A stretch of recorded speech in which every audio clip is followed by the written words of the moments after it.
యేసుక్రీస్తు పరిశుద్ధ నామములో కుటుంబాలుగా మనం కలుసుకోవడానికి దేవుడు నాకు ఇచ్చిన ఈ కృపను బట్టి నేను ఎంతగానో కృతజ్ఞత తెలియజేస్తూ ఉన్నాను. వాక్యంలోకి వెళ్ళే ముందు చిన్న ప్రార్థన చేసి వాక్యంలోకి వెళ్దాం. ఉన్న ప్రదేశంలోని తలొచ్చండి. మీ కొరకు ప్రత్యేకంగా ప్రార్థన చేస్తాను. మా మిక్కిలి ప్రేమిస్తున్న పరలోకపు తండ్రి, గొప్ప దేవాన్ని కుదరాలైనా ఈ విధంగా వాక్యాన్ని పంచుకోవడానికి నువ్వు నాకు ఇచ్చిన కృపను బట్టి అంతగా వందనాలు చేస్తున్నాను. ముఖ్యంగా ఈ గడుపులు మాట్లాడండి, పరిశుద్ధపరచండి. వాక్యం ద్వారా వారి హృదయాల్ని వారి కుటుంబాలను కట్టండి. వారి జీవితంలో కోల్పోయిన అనేక విషయాలు తిరిగి తీసుకురండి ప్రభావ. ఆధ్యాత్మికంగా వారు అభివృద్ధి చేయండి, ఫలింప చేయండి. ముఖ్యంగా వాక్యం ఎదుగుతుండగా ఈ పరిశుద్ధాత్మ వారి చుట్టూ ఉంచండి. వాకులు ప్రత్యేకంగా మాట్లాడండి. వారికి కావలసిన ఆత్మ దయచేయమని మీరు బలపరచమని ఈ చిన్న ప్రార్థన ప్రభువైన యేసుక్రీస్తు అతి పరిశుద్ధ నామములో వినయంతో ప్రతివచనం తండ్రి, ఆమేన్. ఈ ఉదయకాల సమయంలో దేవుడు మనతో మాట్లాడుకున్న వాక్య అంశం యాకోబు జీవితంలో 4 స్తంభాలు, 4 pillars in Jacobs life. Abraham అనగానే మనకు గుర్తొచ్చేది గుడారాలు, ఇస్సాకు అనగా గుర్తొచ్చేది బావులు, యాకోబు అనగా గుర్తొచ్చేది స్తంభాలు. అయితే యాకోబు వేసిన స్తంభాలకి మన ఆత్మీయ జీవితంలో నీ ఎలా మార్చుకోవాలి అనేది కొన్ని విషయాలు దేవుడు మనతో వాక్యం ద్వారా మాట్లాడాలని ఆశపడుతున్నాడు. కాబట్టి ప్రార్థనా పూర్వకంగా వాక్యాన్ని ఆలకించాలని ప్రభు పేరట నేను మనవి చేస్తూ ఉన్నాను. మంచిది పిల్లారా, ఈరోజు దేవుడు మాట్లాడాలనుకున్న ఈ ప్రాముఖ్యమైన వాక్యాంశంలో స్తంభాలు గురించి కొన్ని విషయాలు, ఒక 4 విషయాలు మీతో పంచుకోవాలని ఆశపడుతున్నాను. 4 స్తంభాలు అంటే 4 విషయాలు. Jacob's first pillar, the pillar of fleshy self confidence. Jacob's first pillar ఏంటంటే the pillar of fleshy self confidence. ఆదికాండం 28 అధ్యాయం 18, 19 మనం చూసినట్టయితే ఆదికాండం 28 అధ్యాయం 18, 19. పరలోకపు గవిని ఇది అనుకొని తెల్లవారినప్పుడు యాకోబు లేచి తాను తలకాడగా చేసుకొనిన రాయిని తీసి దానిని స్తంభముగా నిలిపి దాని మీద నూనె పోసాను. మరియు అతడు ఆ స్థలమునకు బేతేలు అని పేరు పెట్టాను. అయితే మొదట ఊరి పేరు లూజు. ఇక్కడ మొట్టమొదటిగా బేతేలు అనే స్తంభాన్ని, ఒక స్తంభాన్ని పెట్టి ఆ స్తంభానికి బేతేలు అని పేరు పెట్టాడు యాకోబు. అయితే యాకోబు గురించి మనం చూసినట్టయితే యాకోబు అనగా మోసగాడు అని అర్థం. యాకోబు అనగా మోసగాడు. ఎందుకు మోసగాడు అంటున్నానంటే తన అన్నకు రావాల్సిన జ్యేష్ఠత్వాన్ని యాకోబు మోసముతో ఆ జ్యేష్ఠత్వాన్ని పొందుకున్నాడు. ఏసావు ఇస్సాకు దగ్గర పెరిగేవాడు, యాకోబు తల్లి రెబ్కా దగ్గర పెరిగేవాడు. అయితే రెబ్కా చెప్పింది, దాని ఒక పని చేయను. యాకోబు ఏం చెప్పిందంటే, నువ్వు ఏసావులాగా ఒక డ్రెస్ వేసుకొని ఆ తోలు కప్పుకొని యాకోబు దగ్గరికి, ఇస్సాకు దగ్గరికి వెళ్ళు. ఇస్సాకు నేను పెద్దవాడు అనుకొని దీవించేస్తా అన్నది. సరే అని చెప్పి యాకోబు మోసం చేసి తన తండ్రి దగ్గరికి వెళ్ళి తన అన్నకు రావాల్సిన జ్యేష్ఠత్వాన్ని యాకోబు పొందు. అందుకే తను మోసగాడు అన్నాం. అయితే ఈ విషయం తెలిసిన ఏసావు యాకోబుని చంపాలి అనుకున్నాడు. కాబట్టి యాకోబుని చంపడానికి ప్రయత్నం చేస్తున్న సమయంలో యాకోబుకి విషయం తెలిసి ఈయన దూరంగా పారిపోవాలనుకున్నాడు. అయితే పరిగెట్టుకుంటూ వెళ్ళిపోతున్నాడు. ఒక అరణ్యంలోకి వెళ్ళి అక్కడ ఆగాడు. అరణ్యంలోకి వెళ్ళి అప్పటికే చాలా చీకటి అయిపోయింది. సో అనుకున్నాడు, ఇంక రాత్రి అల్లం వేసి ఇక్కడ పడుకుండిపోతామని చెప్పి అక్కడ ఒక రాయిని తీసుకొని ఆ రాయిని ఒక తలకాడగా చేసుకున్నాడు. తలకాడగా చేసుకొని ఆ తలకాడ మీద పడుకున్నాడు. కళ వచ్చింది. కళ ఏంటంటే ఆకాశం నుంచి భూమికి ఒక నిచ్చెన వేయడం జరిగింది. ఈ నిచ్చెన మీద దేవదూతలు ఎక్కుతూ దిగుతూ ఉన్నారు. దిగుతున్నప్పుడు దేవుడు యాకోబుతో మాట్లాడడం స్టార్ట్ చేశాడు. అప్పుడు యాకోబు తెల్లవారుజామున లేచి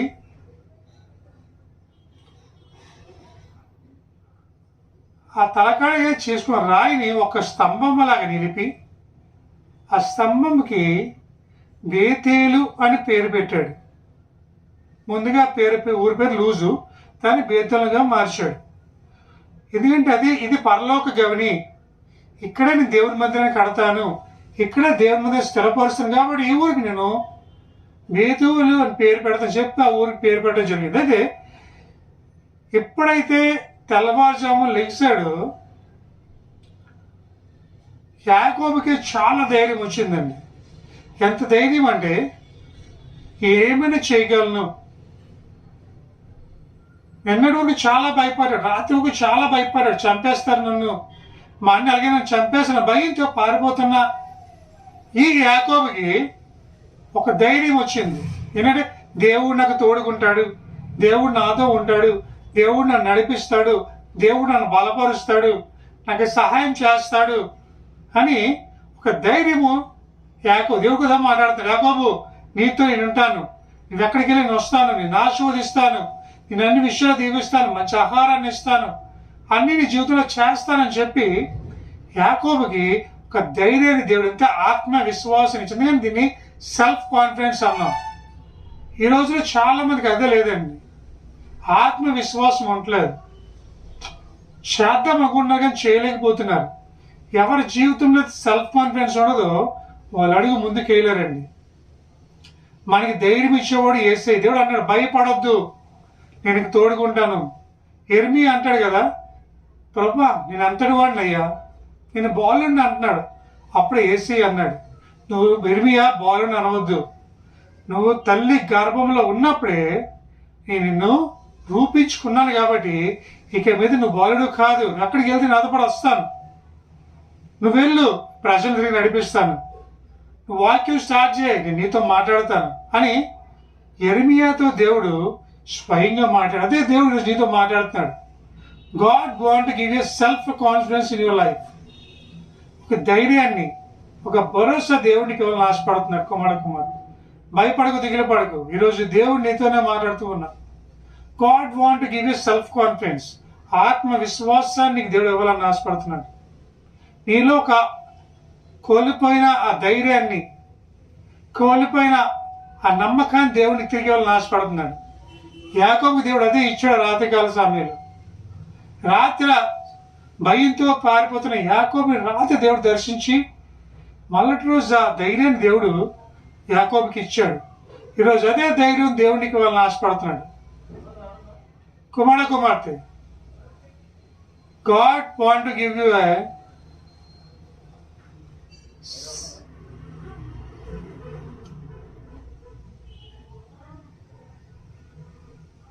self confidence in your life. దేవుడు నీకు ధైర్యాన్ని ఇచ్చి నిన్ను ముందుకు నడిపించాలనేది దేవుడు ఎంతో ఆశపడుతున్నాడు. భయపడకు, దిగులు పడకు సోదరి. ఈరోజు దేవుడు నీతో మాట్లాడుతున్నాడు. యాకోబు మొదటి స్తంభంతో నీతో మాట్లాడుతున్నాడు. God want to give a self confidence.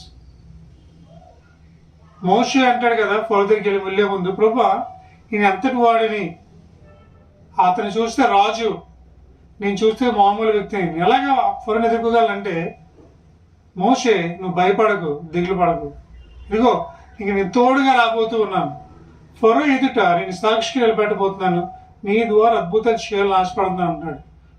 కుమార్తె, ఈరోజు దేవుడు నీలో ఉన్న ఆత్మవిశ్వాసాన్ని పెంచాలని ఆశపడుతున్నాడు. ఆత్మవిశ్వాసాన్ని అభివృద్ధి చేసి నేను ఫలభర్తిగా చేయాలని ఆశపడుతున్నాడు. కనుక ఆ స్థలములో యాకోబు ఒక చర్చిని, ఒక దేవాలయం నిర్మించాలనుకున్నాడు. ఒక చర్చిని కట్టడం స్టార్ట్ చేశారు. కుమార్తె, ఈరోజు దేవుడు నీతో మాట్లాడుతున్నాడు స్వయంగా. కుమార్తె, ధైర్యంగా ఉండు, నిబ్రం కలిగి ఉండు. యెహోషువ అన్నాడు కదా, యెహోషువ భయపడకు, దిగులు పడకు, నిబ్రం కలిగి ధైర్యంగా ఉండు, మోషేకి తోడుగా ఉన్న నేను నీకు కూడా తోడుగా ఉంది అన్నాడు. హల్లెలూయా. కాబట్టి అన్నాడు, మొదటిది సెల్ఫ్ కాన్ఫిడెన్స్, ఆత్మవిశ్వాసం. రెండో స్తంభంలోకి వెళ్దాం. Jacob's second pillar, the pillar of the knowledge of the untruthfulness of the flesh. ఇది జ్ఞానమునకు మరియు నిబంధనకు సూచనగా ఉంది. జ్ఞానమునకు మరియు నిబంధన. ఆదికాండం 31 అధ్యాయం 44, 45, 46, 47 చదివితే, ఆదికాండం 31 అధ్యాయం 44, 45, 46, 47. కావున నీవును నిబంధన చేసుకుందుము, రమ్ము, అది నాకును నీకును మధ్యన సాక్షిగా ఉండునని యాకోబుతో ఉత్తరం ఇయ్యగా, యాకోబు ఒక రాయి తీసుకొని దాన్ని స్తంభంగా నిలబెట్టాను. మరి యాకోబు రాళ్ళు కూర్చున్నాడని తన బంధువులతో చెప్పాను. వారు రాళ్ళు తెచ్చి కుప్పగా వేసి అక్కడ వారు ఆ కుప్ప మీద భోజనం చేశారు. లెబోనోను దాని యాగారు సాహదూత అని పేరు పెట్టాను. అయితే యాకోబు దానికి గాలేదు అని పేరు పెట్టాను. హైరుయా. ఈ యాకోబు పెట్టిన పేరు కాలేదు. రెండో స్తంభం పేరు కాలేదు. కాలేదు జ్ఞానము లేదా నిబంధన అర్థం. ఎస్ కుమార్ దేవుడు ఒక నిబంధన ఇక్కడ చేస్తున్నాడు. ఇక్కడ ముందుగా మనం చూసినట్టయితే యాకోబు రాహేలు ప్రేమిస్తాడు. అయితే రాహేలు ప్రేమించిన తర్వాత అనుకోని స్థితిలో 7 సంవత్సరాలు రాహేలు కోసం పాలితనం చేస్తాడు. అంటే అక్కడ వాళ్ళ మందరం మేపుతూ అక్కడ ఉంటాడు. అంటే నువ్వు ఖచ్చితంగా మా అమ్మాయి నువ్వు చేసుకోవాలంటే 7 years దగ్గర పనిచేయాలంటాడు. సరే అని చెప్పి తన మామ మందరం కాస్తూ ఉంటాడు. ఆ వివాహ సమయం వచ్చేటప్పటికి రాహేలు బదులు లయన్ తీసుకొచ్చి కూర్చోబెడతారు. రాహేలు బదులు లయన్ తీసుకొచ్చి చూపెడతారు. ఎందుకంటే లయ అందహీనంగా ఉంటుంది, బాగోదు లయ. యాకోబుకి తెలీదు ఆ లయ వచ్చినట్టు. అయితే లయని కూర్చోబెడతారు. లయతో యాకోబు పెళ్లి చేస్తారు. తర్వాత చూస్తే షాక్ అయిపోతాడు. ఏంటిది, నేను ప్రేమించి రాహేలు కదా, లయని ఇచ్చి పెళ్లి చేస్తారు ఏంటి అని. మళ్ళీ రాహేల్ కోసం ఇంకో 7 years మళ్ళీ ఆ మామ దగ్గర పనిచేస్తాడు. ఒక నిబంధన ఇస్తాడు, నువ్వు కానీ ఒక 7 years అది పనిచేస్తే ఖచ్చితంగా నా కూతురికి పెళ్లి చేస్తాను. ఒక నిబంధన. కుమార్తె యేసయ్య మన దగ్గర ఒక నిబంధన చేసుకుంటున్నాడు. నిబంధన ఏంటంటే, నీవు కానీ నా మాట వింటే, నీవు కానీ నీ చెప్పినట్టు చేస్తే నేను అందరికన్నా ఉన్నతమైన స్థానంలో ఉంచుతాను, నేను ఫలభర్తం చేస్తాను, మంచి పొజిషన్ ఉంచుతాను. ఒక నిబంధన దేవుడు మనకి దేవుని మధ్య జరుగుతూ ఉంది. ఈ నిబంధన నెరవేర్చబడాలంటే మనం దేవుని మాట వినాలి.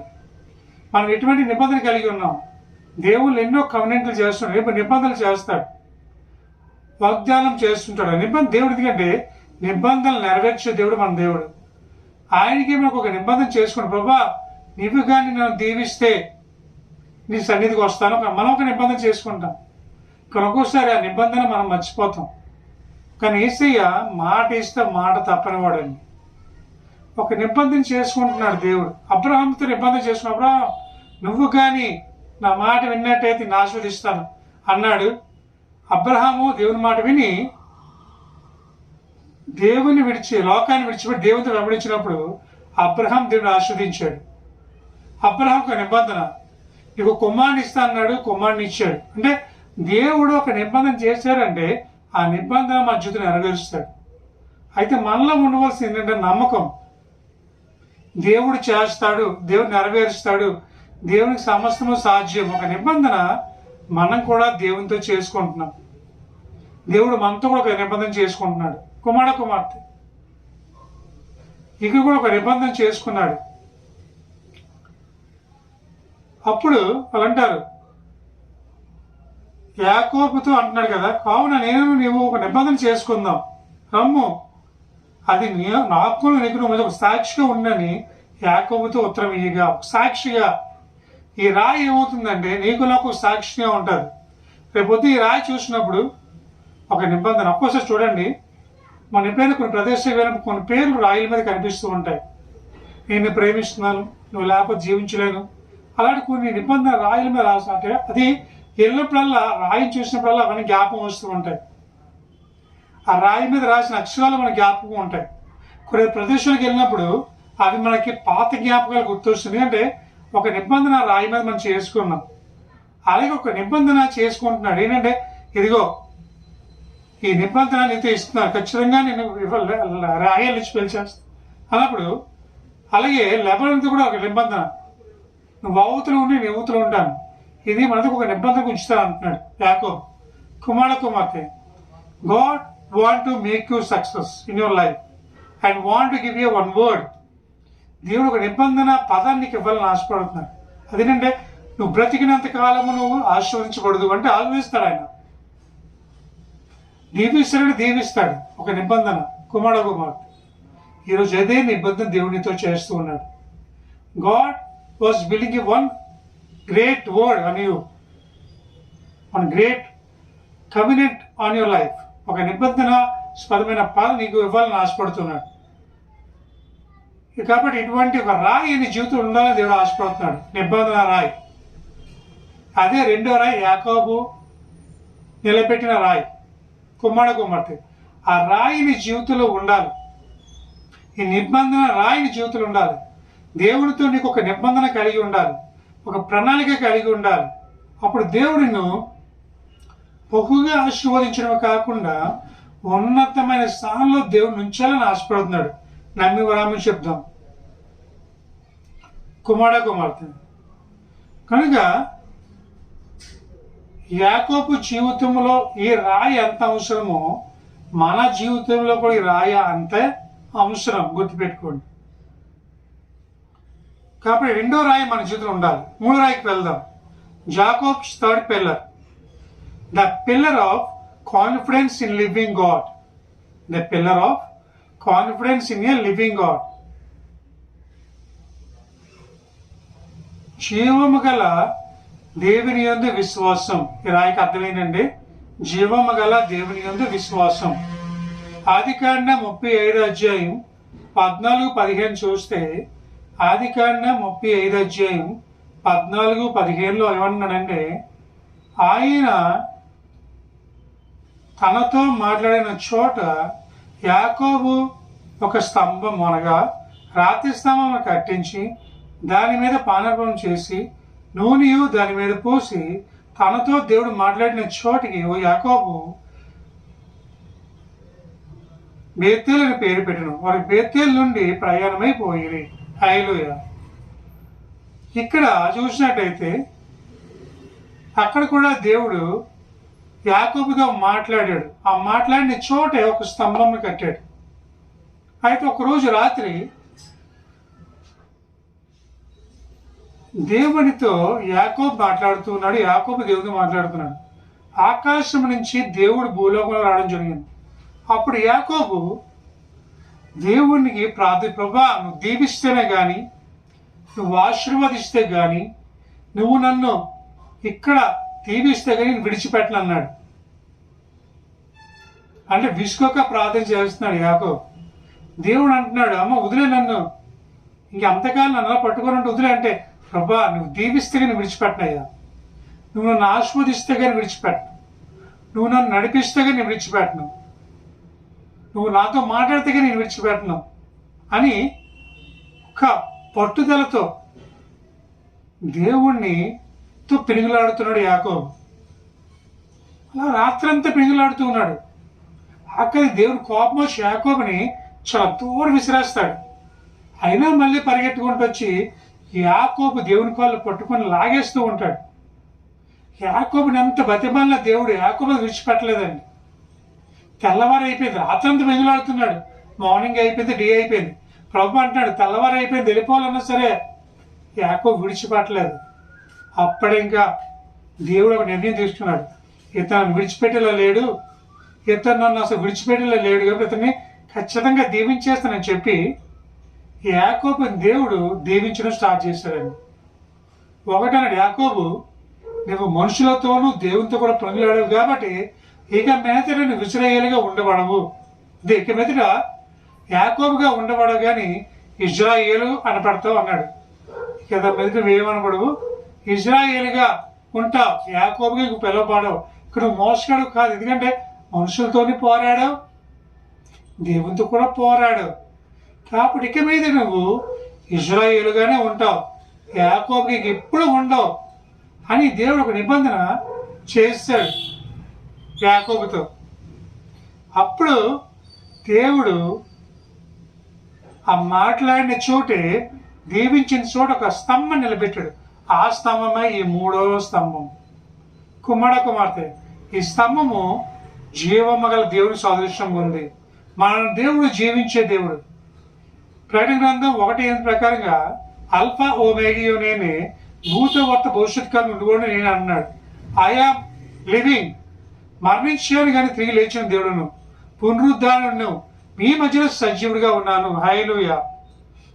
పక్కువ చెప్పండి మీ ఇంట్లో, దేవుడు జీవించే దేవుడు అని చెప్పండి. ఆమెస్ ఈజ్ లివింగ్ గాడ్, మన మధ్య జీవించే దేవుడు. ఆయన నీతో మాట్లాడే దేవుడు. మాట్లాడు మాట్లాడు నాతో మాట్లాడు, మాట్లాడే దేవుడా నాతో మాట్లాడు, మాట్లాడు మాట్లాడు నాతో మాట్లాడు, మాట్లాడే దేవుడా నాతో మాట్లాడు. నీవు మాట్లాడితే, హల్లెలూయా ప్రభా, నీవు మాట్లాడితే నేను బ్రతికి ఉన్నాను, బ్రతుకుచూ ఉన్నాను, మరణిస్తాననుకున్నాను, మరల బ్రతికి ఉన్నాను, మాటలేరా అని నేను పాట పాడుచున్నాను. హల్లెలూయా. పాటలేరా నేను పాట పాడుచున్నాను. యేసయ్యా మాట్లాడు, యేసయ్యా మాట్లాడు, యేసయ్యా మాట్లాడు, మాట్లాడు మాట్లాడు నాతో మాట్లాడు, మాట్లాడే దేవుడా నాతో మాట్లాడు. హల్లెలూయా. ప్రభా, నువ్వు మాట్లాడితే నేను బ్రతుకుతాను ప్రభా. నువ్వు ఒక్కసారి మాట్లాడితే చాలు, నేను బ్రతుకుతాను. నువ్వు మాట్లాడే దేవుడు, నువ్వు జవాబు ఇచ్చే దేవుడు. ఆ యేసయ్య నువ్వు అడిగితే యేసయ్య ఖచ్చితంగా నీతో మాట్లాడతాడు. ఈరోజు దేవుడు నీకు జవాబు ఇస్తాడు, దేవుడు నీకు సమాధానం ఇస్తాడు. కుమార్తె ఆయన మాట్లాడితే ఖచ్చితంగా ఈరోజు సజ్జుడుగా ఉంటావు. కుమార్తె, God is talking right now with you. మన దేవుడు మాట్లాడే దేవుడు, మన ప్రార్థనకి జవాబు ఇచ్చే దేవుడు, మనతో జీవించే దేవుడు. ఎక్కడైతే 2-3 కూడి ఉంటారో వారి మధ్య ఉంటానన్నాడు దేవుడు. God is with you right now. దేవుడు నీతో పాటు ఉన్నాడు, మీ మధ్య ఉన్నాడు, మీతో మాట్లాడుతూ ఉన్నాడు. ఎంత మంచి దేవుడు అండి ఆయన. మనతో యాకోబుతో దేవుడు మాట్లాడాడు. మోసగాడే కానీ దేవుడు మోసగాడిని వేసే విడిచిపెట్టలేదు. మోసగాడిని ఇజ్రాయేల్గా దేవుడు మార్చాడు. ఈరోజు దేవుడు నిన్ను కూడా మారుస్తాడు, నీతో మాట్లాడతాడు, నీ జీవితంలో అద్భుతాలు చేస్తాడు. ఒక జరిగిన సంఘటన మీతో పంచుకుంటాను. అద్భుత దైవజనుడు సోదర్ సుందర్ సింగ్. సోదర్ సుందర్ సింగ్ ఒకసారి ఆయన ఫ్రెండ్స్తో పాటు ఒక రూమ్లో ఉండేవాడు. అయితే తన ఫ్రెండ్ క్రిస్టియన్. సోదర్ సుందర్ సింగ్ చెప్పేవాడు, బాబు సోదర్ సుందర్ సార్ నాతో పాటు చర్చికి రా అంటే, నేను చర్చికి రాను, నేను దేవుళ్ళే పూజిస్తాను, మీ దేవుడు గొప్పవాడు కాదని చెప్పి హేళన చేసేవాడు అంట. అయితే యేసయ్య దాని సోదర్ సింగ్తో విడిచిపెట్టలేదండి. ఒకరోజు సోదర్ సుందర్ సింగ్కి విపరీతమైన కడుపు నొప్పి వచ్చేస్తుంది, తగ్గట్లేదు, ఏడుస్తూ ఉన్నాడు. అప్పుడు సోదర్ సుందర్ సింగ్ అలవాటు ఏంటి, ఆ రూమ్లో అందరి ఫోటోలు ఉండేవండి, చివరన యేసయ్య ఫోటో ఉండేది. అయితే సోదర్ సుందర్ సింగ్ అన్నాడంట, సరే మీలో ఒక్కరైనా సరే నా కడుపు నొప్పి తగ్గిస్తే ఇంకా వాళ్ళని సేవ చేస్తాను చెప్పి ఒక్కొక్క దేవుని ఎవ్వరు రాలే.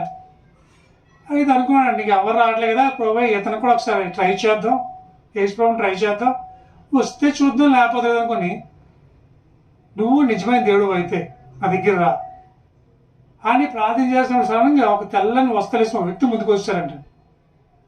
ఎవరయ్యా నువ్వు అన్నాడంట. అదేంటి ఇప్పుడే కదా నువ్వు పిలిచావు రమ్మని, నువ్వు దేవుడు అయితే కాపాడు రక్షించాను, అందుకే వచ్చానంట. అంటే ప్రభువా నన్ను క్షమించయ్యా, ఈరోజు వరకు వీళ్ళే నిజమైన దేవుడు అనుకున్నాను, కానీ నువ్వు నిజమైన దేవుడు, మాట్లాడే దేవుడు, సజీవుడు ఉన్న దేవుడు, నువ్వు నాతో మాట్లాడుతున్నావు ప్రభా అని మోకాళ్ళ మీద పడినప్పుడు వెంటనే ఆ కడుపు నొప్పి ఇమ్మీడియట్గా మాయమైపోయింది. శక్తివంతంగా మాట్లాడు, దేవుని కొరకు గొప్ప సేవకుడిగా మార్చిపడ్డాడు. ఎంత గొప్ప సంగతి కదండి. మన దేవుడు మనతో మాట్లాడే దేవుడు. మన దేవుడు మన జవాబు ఇచ్చే దేవుడు. మన దేవుడు మనకి స్వయంగా మనతో మాట్లాడి మనకి సమాధానం చెప్పేవాడు. Believe in God, God will do a great things your life. కుమారుడు భయపడకు, దిగులు పడకు, నిబ్బరం కలిగే దేవుడి జీవితం అద్భుతాలు చేస్తాడు. 4వ స్తంభంలోకి వెళ్దాం. Jacob's 4th pillar, the pillar of giving up of every earthly hope.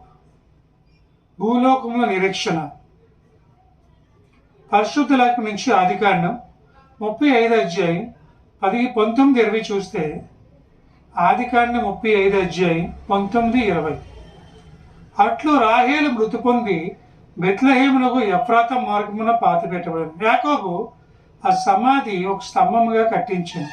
అది నేటి వరకు రాహేలు సమాధి స్తంభంగా ఉండేది. హైలుయ. ఆ 4వ స్తంభం పేరు రాహేలు స్తంభం. ఏ స్తంభం అండి?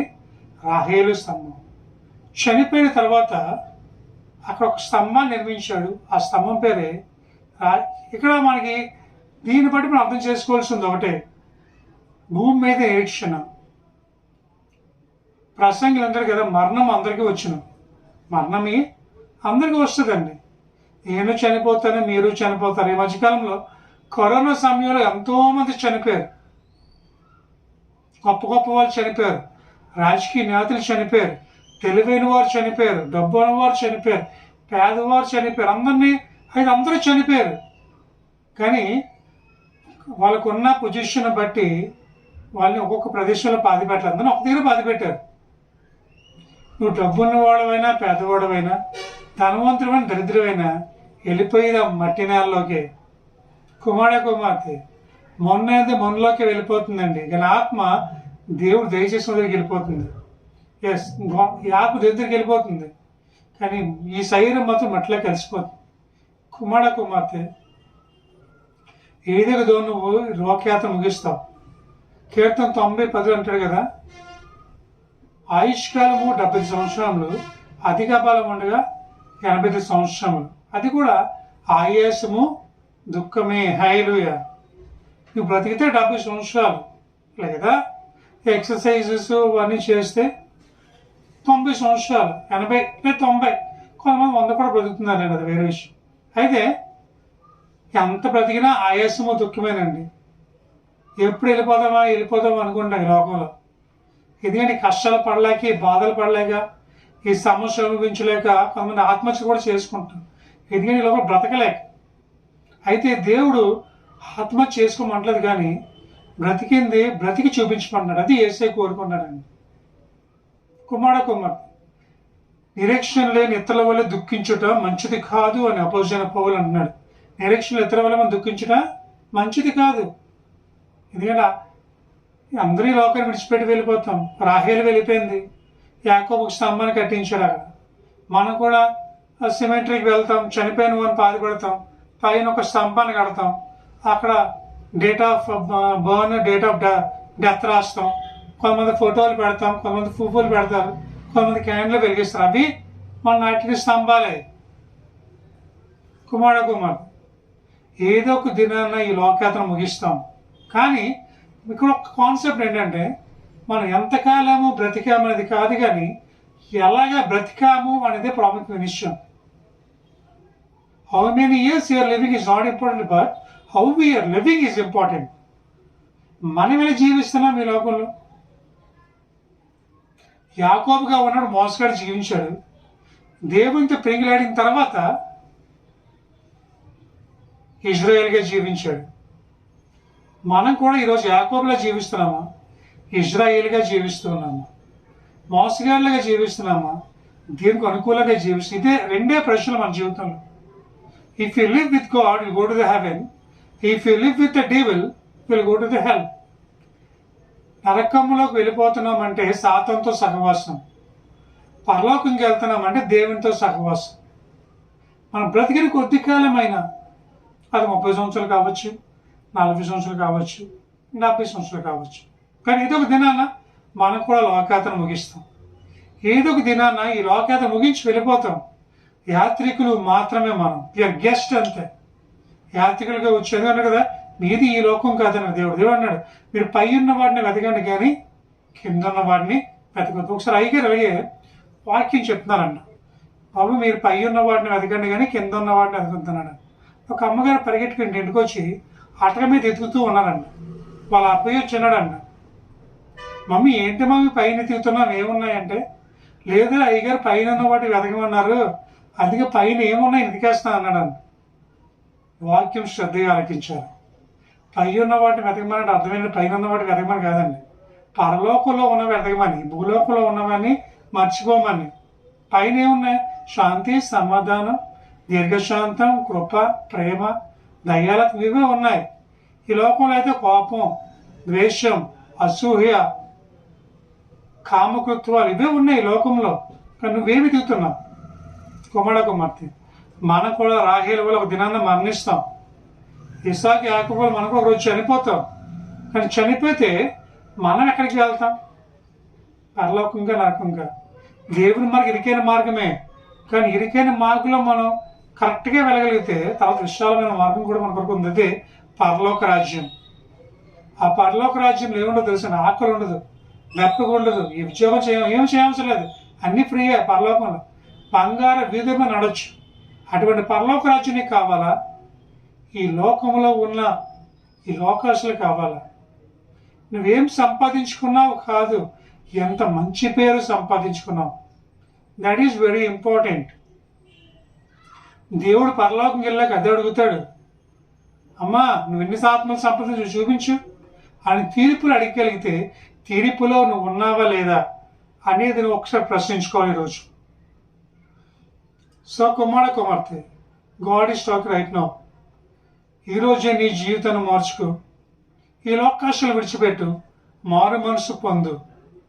మా యోహాను సాగిస్తూ ఉన్నాడు కదా, మత్తయి సువార్త 3వ అధ్యాయంలో యోహాను క్యాగ్ వేస్తాడు, సర్ప సంతానమా రాబోయే వృత్తిని తప్పించేవాడు ఎవడు? మారు మనసు తగిన ఫలములు మీరు ఫలించుడి. నమ్మి బాప్టిజం పొందిన వారు రక్షించబడతారు. మనం నమ్మి దేవుని మీద రక్షించబడితే మనం పరలోకం వాసన అవుతామండి. నమ్మని వారికి శిక్ష విధించబడును, నమ్మకపోతే శిక్షే. కాబట్టి ఈ రోజైనా మారు మనసు పొందు. ఎందుకంటే ఈ రోజుల్లో ఎప్పుడు ప్రతివిధం తెలియదండి. ఈరోజు చూసిన వారు రేపు ఉండట్లేదు. ఈరోజు హాయ్ అన్నవారు రేపు బాయ్ అంటున్నారు. పలకరించలేకపోతున్నాం, ఎందుకంటే ఎంతలో కానీ అంతలో మాయమైపోతున్నారు. మన జీవితంలో కూడా అంతే. ఆవిరి వంటివి, గడ్డి పువ్వు లాంటివి, ధూళి వంటివి. ఒకరోజు ఇవన్నీ విడిచిపెట్టి వెళ్ళిపోతాం. కానీ నిజంగా నువ్వు మారు మనసు పొంది ధైర్యంగా ఉండగలిగితే దేవుడిని పరలోకానికి వాసుగా చేయగలడు. నమ్ముతున్నావు ఈరోజు దేవుడిని పరలోకి తీసుకెళ్తానని? కాబట్టి రాహేల్తో మన రాహేల్ సంబంధించి తెలుసుకోవాల్సింది అదే, one day you will die but hope in Jesus. దేవుని నిరీక్షణ కలిగి ఉండు. ఒకరోజు ఆయన వచ్చి నిన్ను పరలోకం తీసుకెళ్తాడు. ఒకరోజు ఆయన వచ్చి నిన్ను కూడా హానోకు ఏలియా వలె దేవుడు నిన్ను పైకి పరలోకం తీసుకెళ్ళడానికి సంసిద్ధంగా ఉన్నాడు. నమ్ముతున్నావు ఈరోజు? అయితే ఈ 4 స్తంభాలు బట్టి నీ జీవితాన్ని మార్చుకో. ఈ 4 స్తంభాలు బట్టి బ్రతుకును మార్చుకో. దేవుడి జీవితం అద్భుతాలు చేస్తాడు. మొట్టమొదటి స్తంభం పిల్లర్ ఆఫ్ సెల్ఫ్ కాన్ఫిడెన్స్. రెండో స్తంభం pillar of knowledge and trust worthiness. మూడో స్తంభం పిల్లర్ ఆఫ్ లివింగ్ గాడ్. నాలుగో స్తంభం pillar of every earthly hope. ఈ 4 పిల్లర్లు నీ జీవితంలో ఉన్నంటే నీ జీవితం అద్భుతం చేస్తావు. ఈ వాక్యం నీకు ఫలభరితమైతే, ఈ వాక్యం నీకు దేవునికరంగా ఉన్నట్టయితే, ఈ వాక్యం ద్వారా నువ్వు ఆత్మ బలాన్ని పొందుకున్నట్టయితే, ఈ వాక్యం ద్వారా నీలో ఒక సెల్ఫ్ కాన్ఫిడెన్స్ లేదా అన్ట్రూత్ఫుల్నెస్, హోప్ ఇన్ లివింగ్ గాడ్, ఇవన్నీ నీ జీవితంలో అలవర్చుకున్నట్టయితే నాతో కూడా ప్రార్థన చేయి. నాతో కూడా ప్రార్థనలు ఏకీభవించు. పరలోకములో ఉన్న పరలోకపు తండ్రి, ఆకాశం సింహాసనం, భూమి నాథ పాలుపేట మన గొప్ప దేవ, ఈరోజు నువ్వు మాట్లాడిన విధానం బట్టి నీకు ఉన్నాను ప్రభా. యాకోబు జీవితం 4 స్తంభాలు బట్టి మాట్లాడుతున్నావు. నిజమే తండ్రి, మాలో ఆత్మవిశ్వాసం ఉంటే నేనేమైనా సాధించగలమయ్యా. అలాగే ప్రభా, జ్ఞానము నిబంధన ఉంటే అద్భుత అద్భుతాలు చేసి చూడగలం తండ్రి.